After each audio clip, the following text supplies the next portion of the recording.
We're starting with some news just coming in. Two army jawans killed on the line of control in Poonch in North Kashmir today. The two jawans were killed and another was injured. Further details are as yet awaited. There has been an escalation in the violations of ceasefire by the Pakistan army, which has been attempting to push militants across the line of control into the Indian side by taking advantage of inclement weather. In the last 1 month, Pakistan army has violated the ceasefire agreement nearly a dozen times. Most of these firing incidents were in Rajouri, Uri and Keran sector to help infiltration attempts. This is what the army has said so far. But unfortunately, the lives of Indian army jawans have been lost. Shujaul Haq has been getting us the latest on this. What more information do you have? Have any of the infiltrators been caught? Well, Padmaja, no, as of now, there's no report of any infiltrators being caught. But the sad news is that two jawans have been reportedly killed in this attack on one of the posts of Indian Army in the Mainder sector of line of control. The exact details that we are getting from our sources in the army are that this was a post at point 425 on the Mainder sector where these two jawans were posted, and apparently it is a brazen attack that we have been told. In a very gruesome manner, these two jawans have been killed and two others have been injured who have been shifted to the base hospital in Jammu.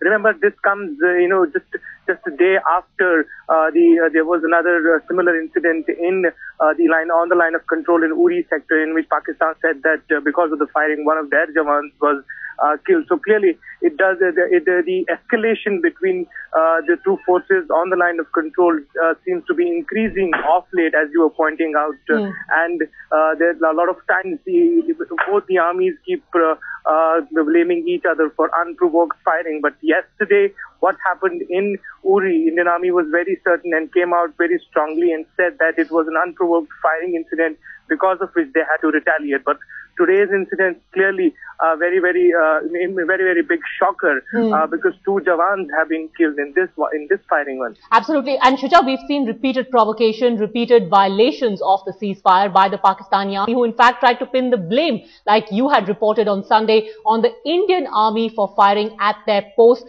Is the Indian army planning to take this issue up strongly in their cross-border talks, which are regularly held between the two armies? Well, surprisingly, to say Sunday's incident should have been reported, but as of now, as per the information from the sources, it has not been reported for the flag meeting that keeps on happening. But yes, you're very right. These kind of incidents of escalated violence should certainly come up between the two sides to de-escalate the tension on the line of control. But as you were earlier pointing out, that this is not the first time that Pakistani army has fired. Indian army keeps on blaming them for unprovoked firing to facilitate infiltrations in this area. Clearly, the escalation will only come down when both the sides talk on these issues and try to sort it out. Also, what more are you hearing from your sources within the army? Exactly how did the sequence of events pan out, Shuja? It is a very gruesome incident that is being reported as of now. We've been told that these four jawans were moving from their post in the Mainder sector, which is 0.25 named post, and that is the time when Pakistani army attacked. And we've been told that the two jawans were killed in a very gruesome manner, while the other two jawans have been also injured critically. They've been shifted to the base army hospital in Jammu, and the vigil in this area has been increased by the army. We were also told that there was some unprovoked firing as well, but this time around it was not the mortar shells which we saw on Sunday, when Pakistani army reportedly opened firing on the Indian force, in which some of the villages, adjoining villages, also suffered damages to their property. But this one clearly set back to the Indian forces, as two of their jawans have been killed. But does this seem like a shift in tactics by the terrorists and the people who give them cover to infiltrate into India? Because usually this sort of a breach of the ceasefire is seen just before winter sets in Jammu and Kashmir. But this time, at the peak of winter, such attempts are being made, Shuja. Well, that's right. We have seen that these kind of incidents do take place, and sometimes the motive behind them also remains to give some sort of a cover to the people who try and infiltrate into this side of the line of control. But this one, the Mender sector attack, does not seem to be exactly that way, because here we are talking about direct attack on the Indian forces, in which two of them were targetedly killed. Also, Shuja, is it the Indian government, has the Indian army received any sort of confirmation from the government about how at the diplomatic level this issue is going to be taken up? Because this is a direct attack on the Indian army and 2 soldiers have been butchered while on the job. That's surprising here, because as of now, there has been no information, no statement coming out from the Indian government side to sort of try and give out a message, give out a signal in the form of a protest against such escalations of violence on the line of control. But this one clearly seems to be an incident which, one can clearly assume is a major in terms of the magnitude of, the way in which the attack has happened, and 2 our jawans have been killed in a very gruesome manner. And also outline for our viewers exactly how this violation is against every single treaty that India and Pakistan have at peacetime to make a direct attack on soldiers of the other army without any provocation, Shuja.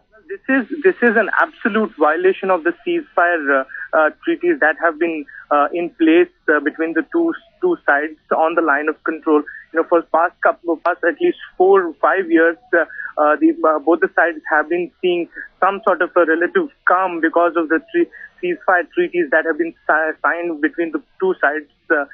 But in these firing incidents that we see, like we saw an incident happening on Sunday, in which again mortar shells were fired on the Indian side, and the Indian army had to fire back, had to open fire back. And now this attack, which in clear no terms can be called anything else but a targeted attack on the Indian force, is certainly something which is a worrying sign as far as the treaties and the peace pacts are concerned on the line of control. All right, Shuja, just stay on with me for a minute, because let's just recap for our viewers who are just joining in right now. 2 army jawans have been killed on the line of control in Poonch in North Kashmir today. That's the news that Shuja has just broken to us. The 2 jawans were killed and another one was badly injured when the ceasefire was violated by the Pakistan army. Completely unprovoked firing on 2 Indian jawans by Pakistani army men. Of course, this is an attempt to try and push in terrorists, giving them cover fire across the LOC, trying to infiltrate the border into India. They're trying to take advantage of the inclement weather. Remember, in the last 1 month alone, the Pakistani army has violated the ceasefire agreement nearly a dozen times. The most latest episode, in fact, had been just on Sunday, when there was heavy shelling from the Pakistani side. Again, completely unprovoked. We'd got you images of how the houses in villages on the Indian side had been badly damaged thanks to mortar shells that had been fired by Pakistan into India. They tried to palm off the blame onto Indian army, saying that it was in retaliation to firing by the Indians that they had fired those shells, but their lie was nailed completely when the damage done by the Pakistani army shells was brought through in the pictures that we got to you. My colleague Shujaul Haq has been getting us the latest on this story.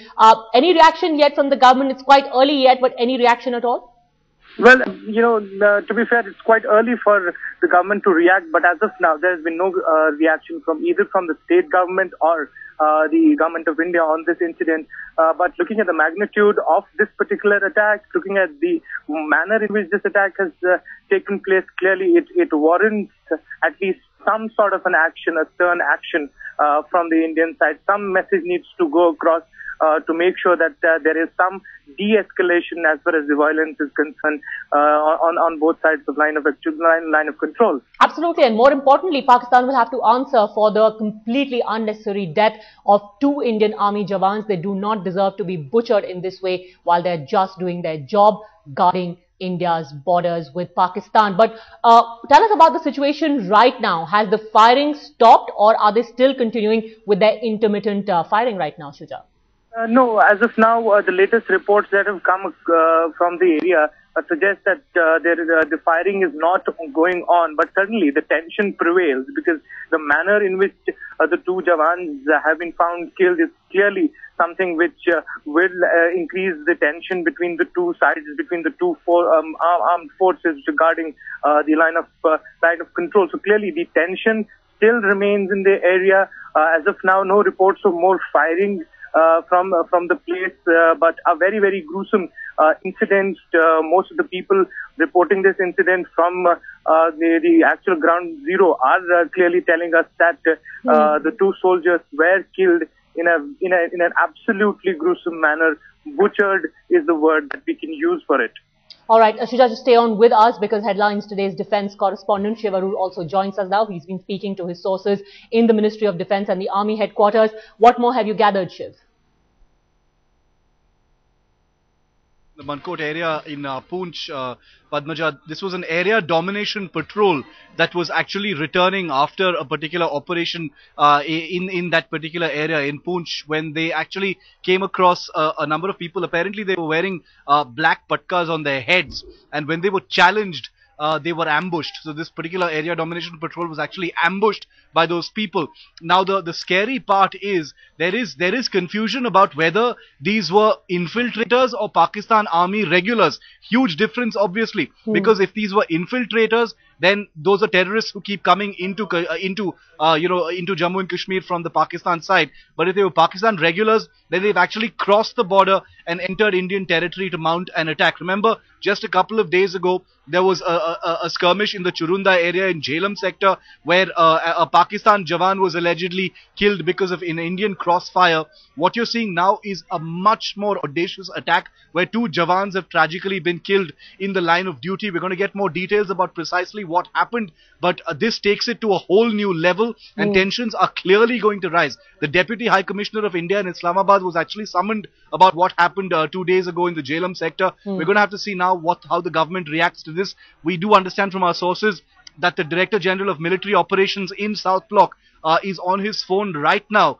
getting details of what exactly happened in Poonch. Shiv, because it would be foolish to look at both these episodes, what happened on Sunday and what's happened today, as dissociated with each other. What exactly is the design? Because Army commanders, senior army commanders have also gone to Jammu and Kashmir after what happened on Sunday. What exactly are you picking up on what they have gauged from the episodes of the last few days? That's a very good question. The operational data that they've actually picked up from the ground is that, you know, unlike the last few years when the winters have actually meant a cessation of infiltrations as a result of the forbiddingly hostile weather across the line of control, this winter the intelligence agencies have actually been telling the army and the armed forces that infiltrations will actually continue right through the winter. That's how desperate terrorists in Pakistan occupied Kashmir and the Pakistan government actually are, because they want to continue infiltrating men and materials into Kashmir all through the winter,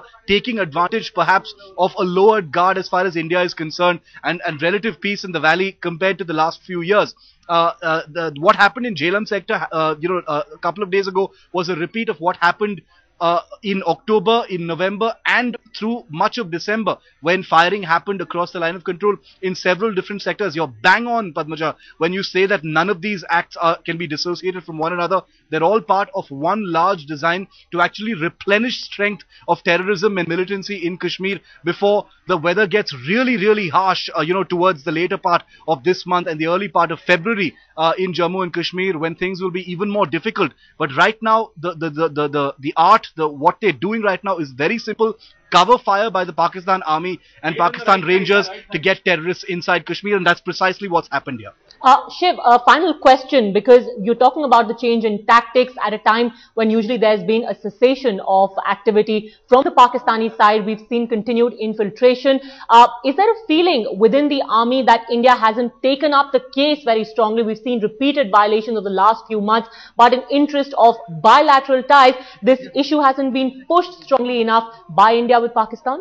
You know, whenever this question's been put up with the government, the government has always turned around and said that, India and Pakistan have a mechanism to actually deal with such skirmishes in the form of border meetings, in the form of flag meetings. There's a hotline between the Director General of Military Intelligence on our side and the Director of Military Operations in Rawalpindi, in General Headquarters in Rawalpindi.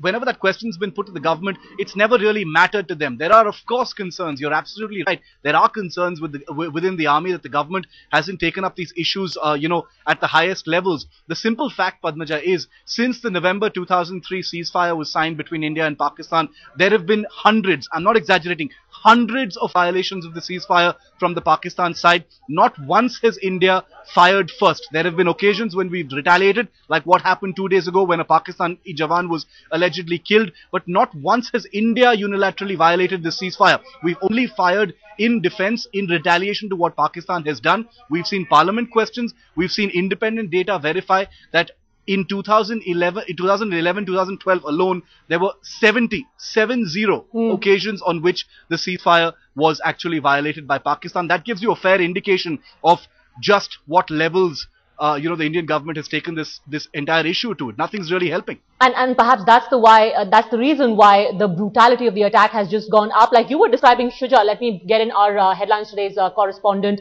from Srinagar. You were describing, Shuja, how this was also a departure from what we've seen over the last few months. This was not just an exchange of fire over the border. Here it seems there was a targeted attack on an Indian army patrol, like she was mentioning. It was an ambush.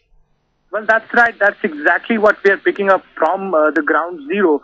An ambush on these 4 soldiers who were guarding the point 425 Indian Army picket there, and 2 of them were clearly killed in a gruesome manner that we can't even explain on the air, while the other 2 also injured in a very severe manner. Both of them have been shifted, but it explains the kind of change in the tactic that has been used here. This is not the firing incident which probably was used to eliminate the paths towards some people who might probably have wanted to cross over. This was a targeted attack on an Indian Army patrol on the line of control. So clearly, it takes the entire issue to a different level altogether. This is not only unprovoked, this is also a targeted attack, an ambush attack on the Indian Army patrol on the line of control. All right, Shuja and Shiv, just stay on with us because joining us now is defense analyst, retired Major General Afsar Karim. So how do you see this latest attack? Because there is word coming in that this was an ambush. It wasn't just exchange of fire. And now the biggest fear is, were these people terrorists? Or could they be Pakistani army regulars who crossed over the border and then attacked our Indian army men? You see, there seems to be a pattern in the developing situation in J&K. And this is, I think, is not somebody just firing spontaneously or out of anger. According to me, there has been a pattern slowly building up where Pakistani army has been firing across the line. And I think because they suffered a casualty in Uri sector, and here they found perhaps somebody vulnerable and they fired. And unless there are flag meetings held and things settled, this may flare up further. General Afsar Karim, what do you see in this pattern? Where is all this leading to? What really is the purpose? Yes, that Pakistan off and on indulges in this kind of a thing to keep the J&K situation alive, to bring it to international focus. And you see Americans have given already a statement saying stop firing at the borders and all that. So that is one of the reasons they do it. And of course also within J&K to show the separatists and all that, that they have not given up their claims across the border. All right, General Afsar Karim, thank you very much for joining us with your perspective. Also, defense analyst Brahmachalani now joins us just a few days after India has played Pakistan in a goodwill series, just a few days after Rahman Malik has left the country after paying us a visit, comes this series of attacks. Mr. Brahmachalani, how do you view them? Well, India's goodwill gestures obviously do not cut much ice with Pakistan. And the attempt on the part of Pakistan is to draw international attention to the Kashmir issue. when Pakistan's relationship with the United States was on the boil, the Pakistani military was on good behavior vis-a-vis India. But now that Pakistan's relationship with Washington has become more stable and more predictable, with the Americans bending backwards to resume aid to Pakistan, the Pakistani military establishment is now returning to its usual games vis-a-vis India, which is trying to infiltrate armed terrorists into India, trying to draw international attention to the Kashmir issue. The last time there was this LOC violation a few days ago, it drew a lot of international media attention. And therefore, the second incident soon thereafter is bound to raise international concern about the developments along the line of control.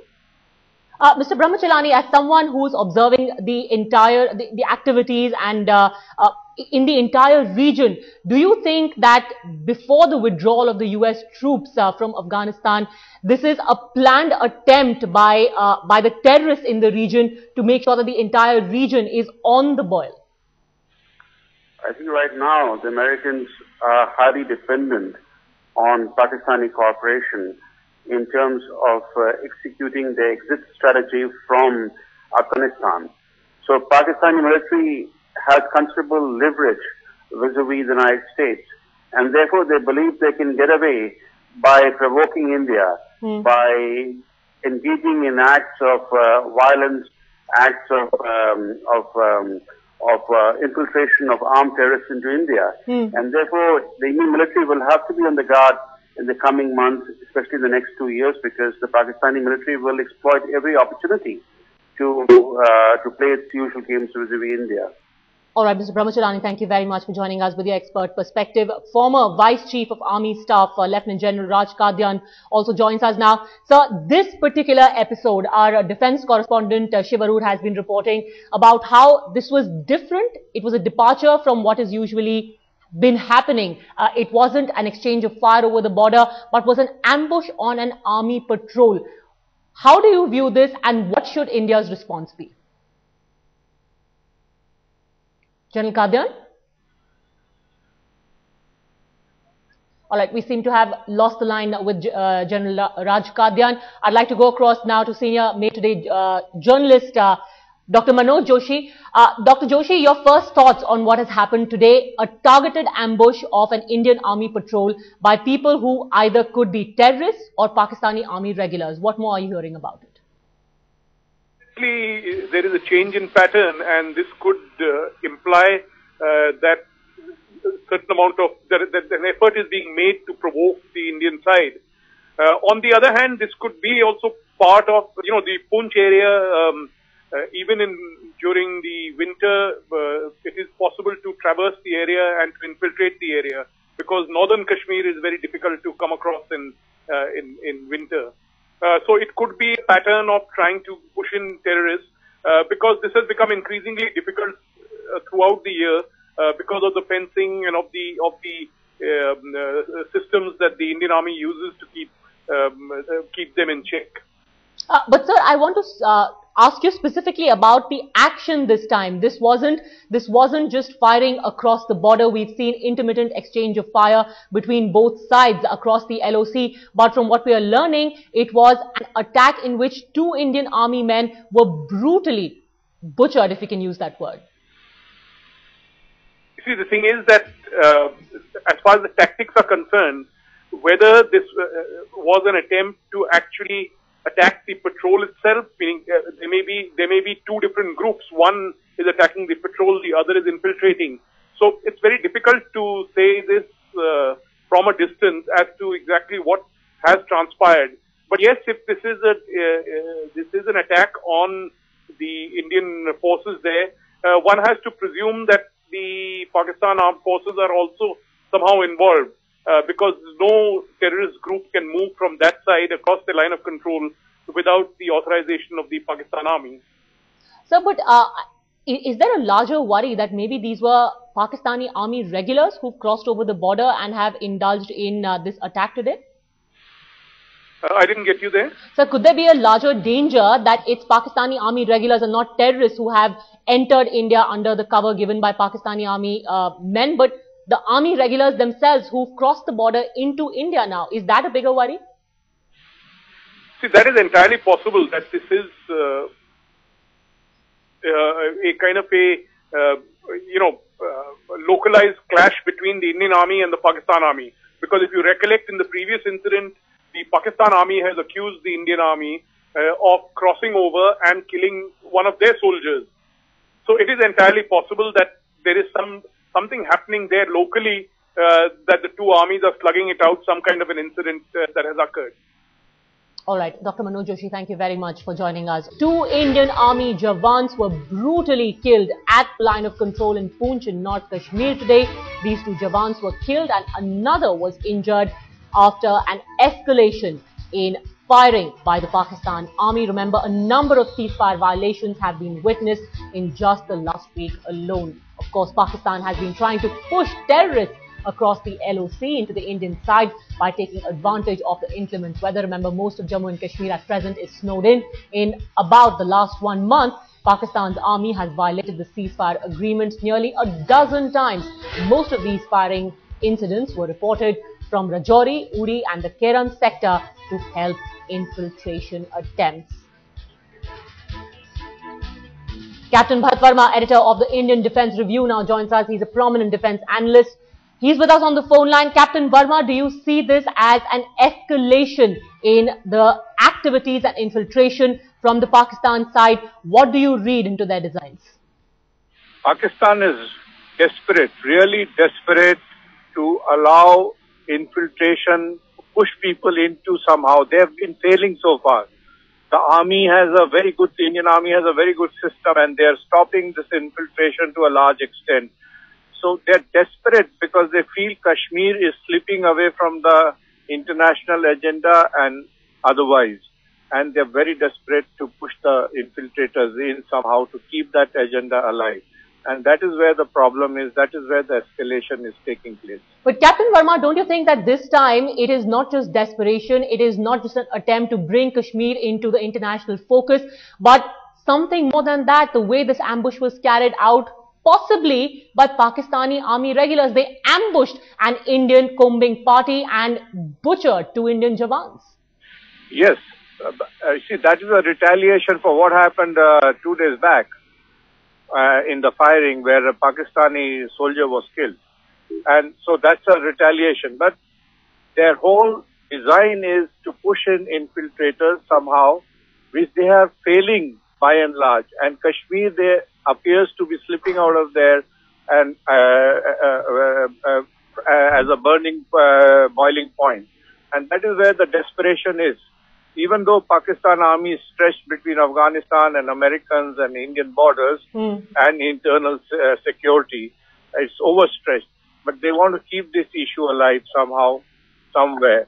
And they're very desperate to impose that that the infiltrators are into Kashmir so that some activity can be carried out. All right, Captain Bharat Verma, thank you very much for joining us with your perspective. Retired Lieutenant General Ravi Sani, who's a former Director General of Military Intelligence, also joins us now. Sir, what do you read into what has happened today? Do you see it merely as a retaliatory attack for what happened on Sunday?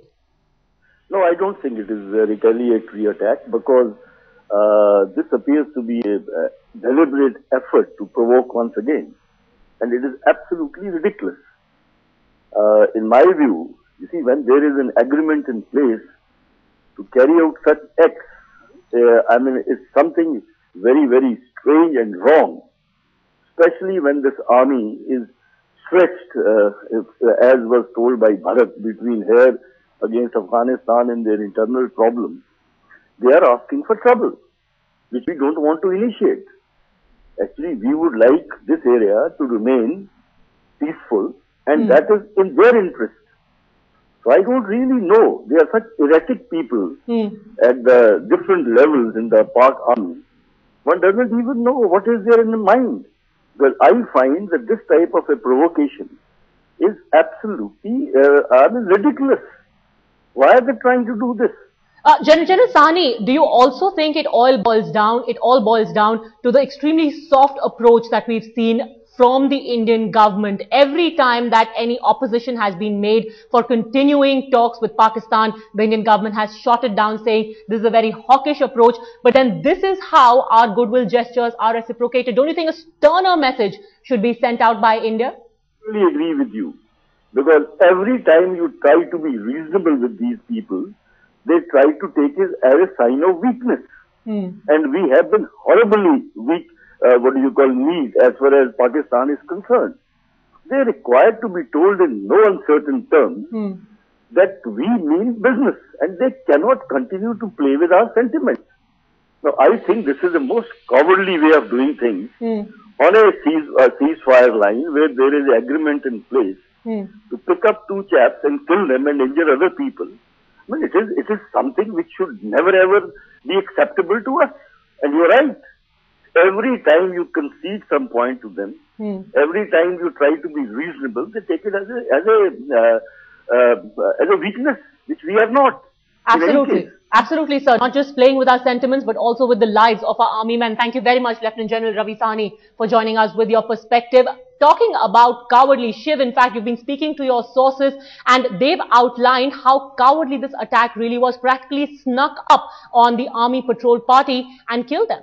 That is correct, Padmaja. Lance Nayak Hemraj and Lance Nayak Sudhakar Singh, we can reveal the names now, are the two army jawans of that area domination patrol who were butchered by these Pakistan army terrorists. They are terrorists, as a matter of fact.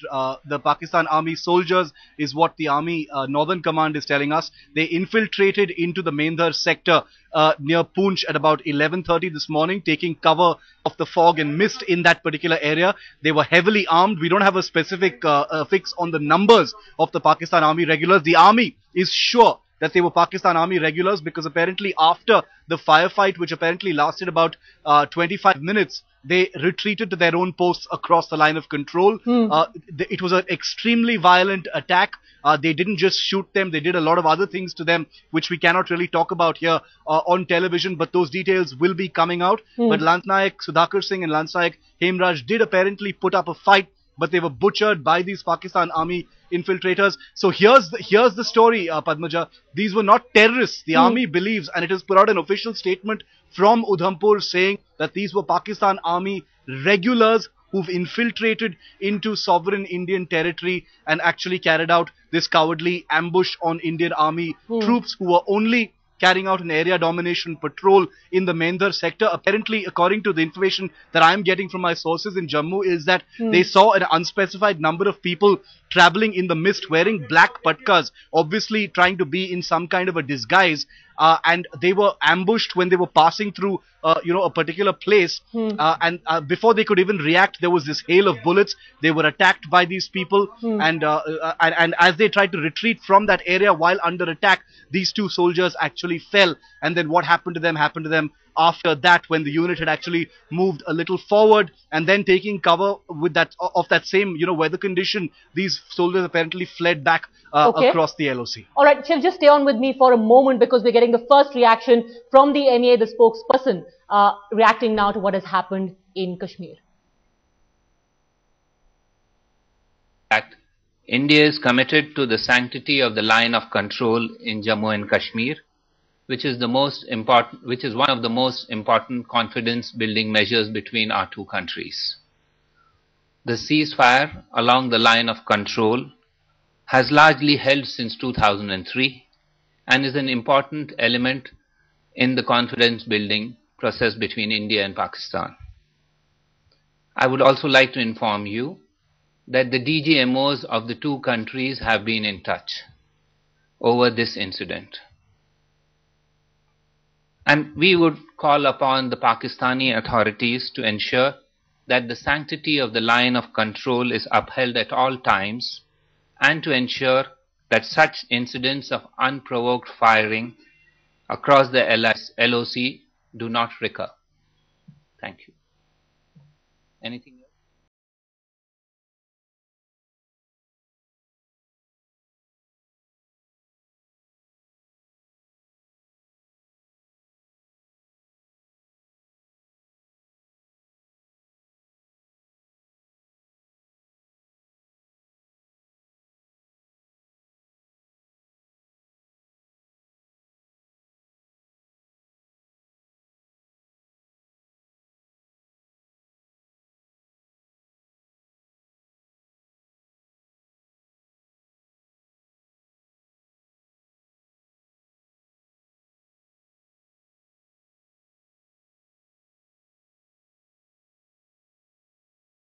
and knives, if we must go into those details, Padmaja. But these are unconfirmed just yet. We're getting them from our operational sources, including a person who I just spoke to, who's actually spoken to people and is in touch with some of the people who are part of that area domination patrol.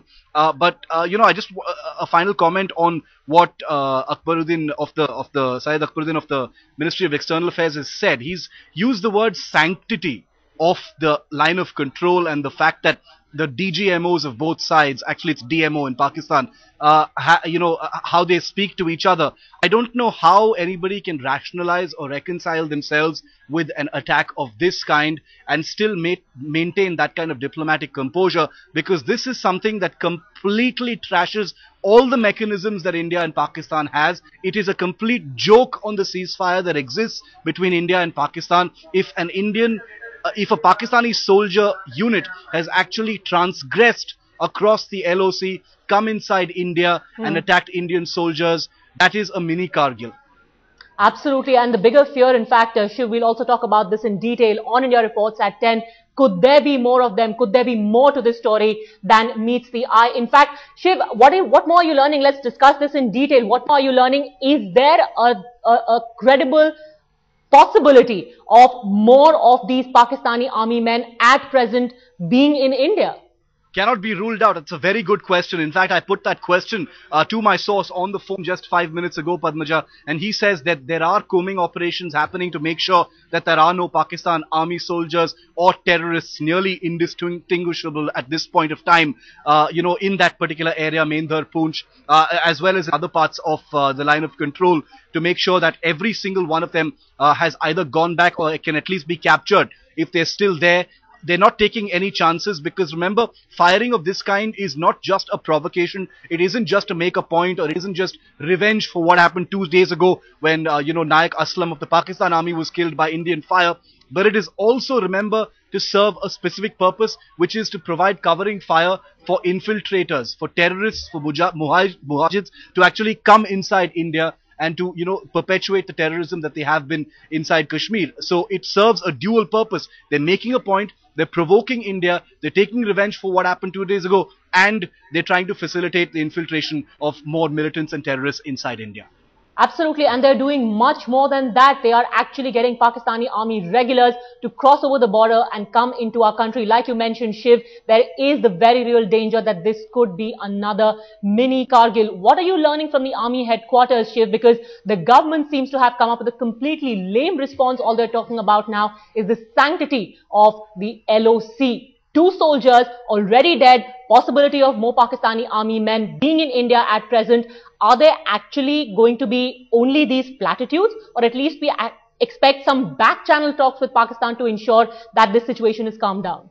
When we broke this story, one of the questions you asked me is about whether the army was concerned that these issues are not being taken up at the highest levels. I think the MEA spokesperson has pretty much confirmed the answer that I gave you, that the government simply puts the issue back in the army's court, saying that flag meetings happen, director generals of military operations of both sides have a mechanism going where they have a hotline when they can speak to each other, and therefore confidence always has to be maintained between both sides, and the sanctity of the ceasefire that was signed between the both countries in November 2003 must always be maintained. Now, who doesn't know that the sanctity must be maintained? Is it being maintained is the question. Obviously, it isn't. The Ministry of External Affairs is part of the government. All they need to do is take a look at Parliament answers, and they will get government authenticated data of the number of times Pakistan has actually violated this so-called, sacred ceasefire between the two countries. And they need to answer why they haven't taken up this issue in a greater manner. Is it only for the government? Is it only for the army at the flag level, at the battalion level, at the brigade level to hold flag meetings on the international border and the line of control with the Pakistan army? Or is it something that needs to be taken up at a much bigger international level to put pressure on Pakistan to stop violating a sacred ceasefire that it has continued to and with impunity violated since 2003, and like I said, 70 times in 2012 alone.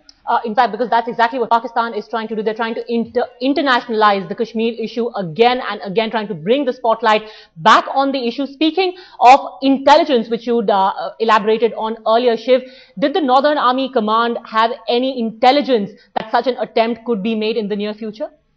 This time, at this point of time, Padmaja, the Northern Command is usually inundated, positively deluged with intelligence about possible attacks, possible infiltration attempts. I personally, when I visited, a particular line of control unit back in 2007, I remember when infiltrations were particularly high. You wouldn't be able to believe the kind of the number of inputs they used to get about infiltration attempts, potential infiltration attempts, plans from across the line of control. So they've got an absolute, their radars are jammed with intelligence about potential attacks from the other side. Now, which of those intelligence inputs are actually specific, which of them are actionable, it would take an absolute Nostradamus to actually predict which of those are real and which of those need to be acted upon. And considering that the army is deployed under so much pressure on the line of control, it can only, let's be very realistic, respond to some of those. Maybe some of those are not real, maybe some of those are real, but obviously some things slip through the cracks. That's why we see successful infiltrations every year. That's why we see, the militancy, the violence in Kashmir, the levels of it being maintained somehow or the other, because Pakistan's army and the terrorists work in tandem to constantly ping the defenses on the line of control to see where the cracks are. And when the moment is right, you've seen what happened. It happened today. Absolutely. Also, the MEA spokesperson Syed Akbaruddin just said that the DGMOs are in touch. Have you learned, Shuja, from your sources within the army, if at the diplomatic level, maybe through back channel talks, any strong protest was registered, anything at all? Shiv, I'm sorry, that question was directed to you. We do know that the Director Generals of Military Operations have, in fact, they haven't spoken just yet, but they probably already are in the process of, picking up the phone and speaking to each other. And remember that the conversation will, I can almost say with a degree of certainty that the conversation will not only be about what happened today, but what also happened 2 days ago when there was retaliatory fire from the Indian side. That's the way Pakistan plays the game. That's the way Pakistan actually keeps an issue actually simmering. Because you're right, this is one way to internationalize, provoke and make the issue fester a little bit, do something audacious, provoke India. Because I think there seems to be a reasonable level of confidence, and I'm sure you've noticed that as well, Padmaja, that Pakistan is reasonably confident that as far as diplomacy is concerned, India is not going to do anything. What did happen 2 days ago, where retaliatory fire happened from the Indian side, was an exception. It's not the norm. Shiv, just stay on with me for a second, because I want to recap for our viewers who've just joined in at this moment exactly what has happened. It's an outrage of the highest order. 2 Indian army men brutally butchered, like Shiv has been reporting, by Pakistani army regulars who sneaked across the LOC into India, attacked an area domination party which was out patrolling the area. They killed 2 of our soldiers. They've injured another one. He's been taken to the base hospital, and this is a blatant and clear violation of the ceasefire. Shiv, in fact, has been in regular touch with his sources within the army. Just fill in the gaps in all the information that I've just given out, Shiv. Padmaja, this happened, late morning today in the Mendhar sector near Poonch. And it was an area domination patrol of an infantry unit that was returning after an area domination patrol in an area which is notorious for the number of infiltration attempts that actually happen during the warmer months. They were returning from this area domination patrol. It was a very foggy morning. There was a lot of mist as well. And they saw an unspecified number of people wearing, apparently, my sources tell me, black patkas actually roaming around trying to cross a particular area. When they were challenged, they were actually ambushed. It seems to have been some kind of a trap where they were ambushed from all sides. And 2 of these jawans, Lance Nayak Hemraj and Lance Nayak Sudhakar Singh of this infantry unit were actually butchered. Now, the details are not confirmed just yet of how they were mutilated, but we understand that it was absolutely horrific. In fact, Shujaul Haq was also giving us details about what really happened. The unit has retreated and the Pakistan army soldiers, the Indian army in Udhampur is telling us that those people who mounted this ambush were actually Pakistan army regulars, not terrorists, who had infiltrated across the line of control. Okay. And after the ambush, they returned to their post. All right, Shiv, just stay on, because also joining us is former DGP of Jammu and Kashmir, Mr. M.M. Khajuria. Sir, do you see this attack as a departure from the tactics that had been adopted by Pakistani army regulars and terrorists in the past? A, the climate in which they've launched this attack, and the second is that they've actually crossed the border, come into India and attacked our army. You see, this is a kind of a progression from the old strategy of resorting to firing across the border to facilitate the infiltration of the terrorists. Now, in this particular case, they have gone beyond that. And this will be taken very seriously, because this could be a prelude to their actual infiltration, even of their uniformed people in the future. Because as it is, they seem to be upset, terribly upset by their inability to garner support from the people in the state. And therefore, they have to keep this pot boiling for their own international purposes, to give the impression to the world community that the so-called struggle for freedom is still on. Absolutely. Mr. Khajuria, thank you very much for joining us with your perspective. It should be of great concern, not just to our army, but also to our country and our government. But you've already heard what our MEA has to say. They want the sanctity of the LOC to be maintained. Thanks also to my colleague, Shiv.